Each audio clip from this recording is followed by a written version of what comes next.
Welcome everyone to Wordbrew 5.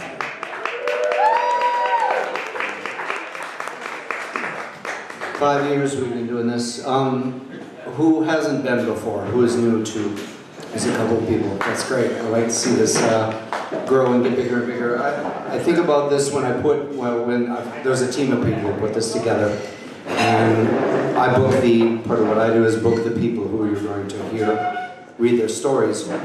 And this was kind of based off of the idea when I joined the writers group back in 2008. We were all talking about what we can do to have events and stuff. And I had come from the band world, and I'm thinking, what if authors were treated like rock stars, right? What if we put them on stage for a little bit, give them a little bit of time, and then there's a merch booth afterwards, all that good stuff. So that's kind of the idea, that you'll see a bunch of people up here reading short snippets of their work.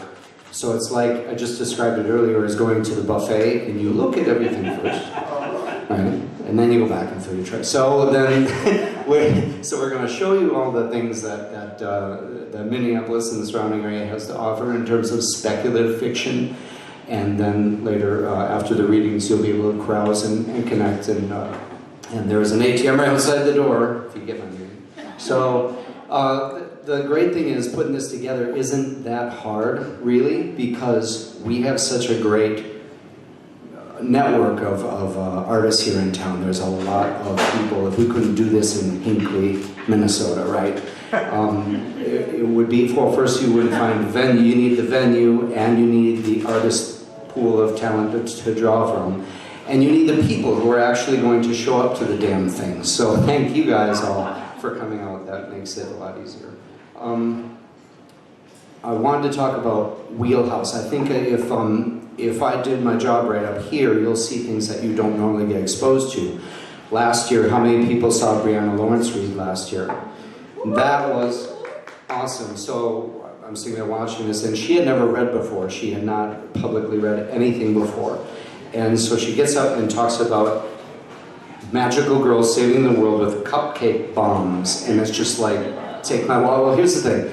Straight white cis male doesn't get to the queer black magical girls section of the library very often. All right, and so it was because of this event and going outside the wheelhouse that I was able to find someone like Brianna Lawrence and help kickstart her book, and she's doing gangbusters, so go check that out. One of the changes that we're making from last year is that I used to get up and introduce each of the readers. I'm not going to do that this year. I might never do that again. It's too much work. And I can drink more if I'm not up here on stage. So this year we're having an MC, and I'm pleased to welcome a lovely fellow whose work in journalism has netted him a Marconi Award, Associated Press Awards, recognition from the William Randall Hearst Foundation.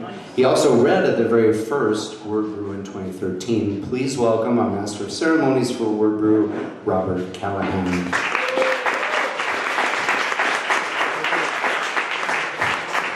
Was it really that long ago? 2013. Okay, so he said the emceeing job is hard, but it's not. I have the easiest job because everything I have to read has been written for me by the authors. So I do want to go over a couple of notes. And first is just to acknowledge we have an amazing roster of authors coming up tonight, or today. Also, there are going to be giveaways. So if you're into that, Kate Bitter's going to be handling the giveaways throughout the event. And also, Rob and Chris behind the bar and coming around at the tables, they are your servers today. Tip them well, show them that you appreciate them. And yeah, a big hand for everyone for being here.